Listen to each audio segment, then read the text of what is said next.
자, 이제 국어 이론 완성 강의 69강으로 들어가겠습니다. 자, 문학은 재미있어야 합니다. 감동도 있어야 되고요. 정서를 또 우리가 좀 울려줘야 하잖아요. 다만 시험을 위한 문학이다 보니까 정해진 지식이 있다라는 것, 주요 시들, 주요 시인에 대한 배경 지식이 있으면 훨씬 더 문제를 푸는데 용이할 겁니다. 자, 역시 우리 시의 이제 마지막 시간인데요. 좀 부족한 시간이기는 하지만 요 한 시간 또 충분히 할 수 있는 데까지 설명을 해보고 또 뒤에서 소설도 있습니다. 고전 시가 쪽에서도 또 이런 운율이 있는 문학, 운문을 공부할 수도 있으니까요. 차근차근 양을 늘려가시기 바랍니다. 자, 앞에서 우리 설명하던 신동예배시가 이제 두 번째 나왔고요. 앞에서는 이야기하는 쟁기꾼의 대지라고 하는, 물론 이제 쟁기라고 우리가 제목으로도 뭐 가래도 역시 마찬가지입니다만 흙을 이렇게 떠서 퍼서 이렇게 옮기는 거, 이런 그런 원래는 농기구의 하나예요. 이 가래질을 하고 가래라고 하는 게 삽 이렇게 여러 개 연결한 거하고 좀 비슷합니다만은 뭐 그런 것도 있고, 아까처럼 행가래처럼 이렇게 움직여 가지고 불순물을 없애는 이런 이제 우리가 어떤 농기구로 보기도 합니다만, 자, 이제 신동엽의 누가 하늘을 보았다는 거, 제목에서도 되게 어떤 메시지가 막 느껴지잖아요. 우리가 하늘을 보아야 해요. 그런데 우리가 본 것은 하늘이 아니었을 수 있다라는 거죠.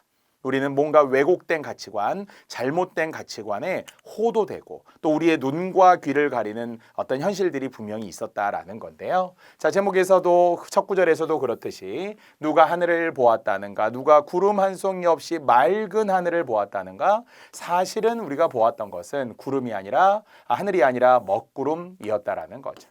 그러니까 먹구름은 누가 보아도 해를 가리는 부정적인 먹구름.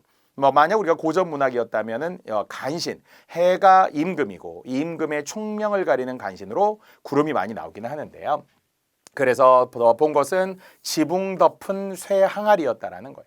근데 사실은 그것을 하늘로 잘못 알고 우리가 착각하고 살아갔다라는 거죠. 뭔가 진실을 은폐하고 진실을 숨기려고 하는 세상들이 있었단 말이에요. 이것이 이제 우리가 희곡으로 가면은 이강백의 파수꾼이라고 하는 희곡에서도, 작품에서 파수꾼이 늑대가 나타났다, 막 이리가 나타났다 이런 거 해요. 근데 사실은 뻥이에요. 늑대 일이 존재하지 않아요. 그런데 마치 우리가 그걸 진실로, 간첩이 나타났다, 사실 간첩 없었던 거예요.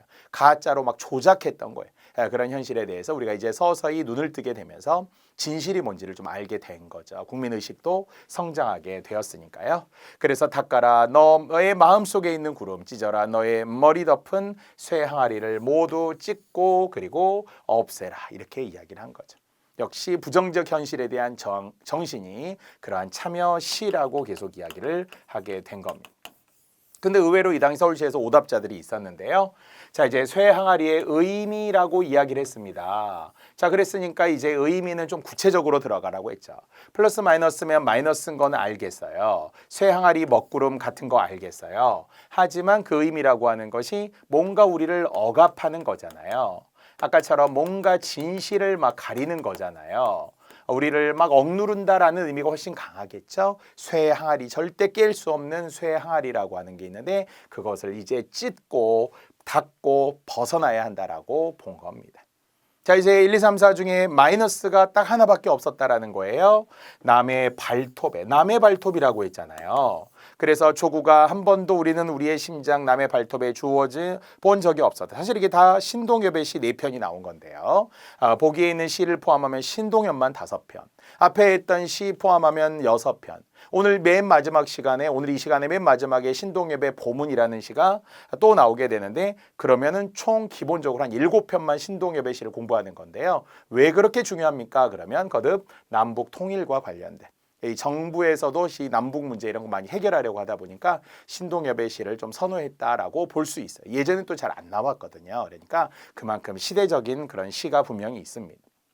그래서 조국아라고 하면서 애정 어린 조국이니까 우리의 심장이 있어야 돼요. 뛰어야 해요. 그런데 남의 발톱이 우리의 심장을 핥히고 빼앗아가고 우리를 죽이려고 하기도 하잖아요. 외세라고 하는 우리를 어떤 좌우에서 위아래에서 공격하고 열강들이 우리를 자꾸 신경 쓰게 하죠. 일본이, 중국이, 미국이 말이에요. 자, 그런 것처럼 남의 발톱이라고 하는 게 우리를 집어삼키려고 하는 강자의 어떤 물리적인 힘, 압력, 바로 억압이라고 해도 되겠죠. 압력이나 억압이나 우리를 힘으로 억누르려고 하는 거니까 그렇게 본다면 바로 부정적인 정답 1번이 하나밖에 부정적인 의미로만 지금 존재하는 게 없어서 답이 1번이 됩니다.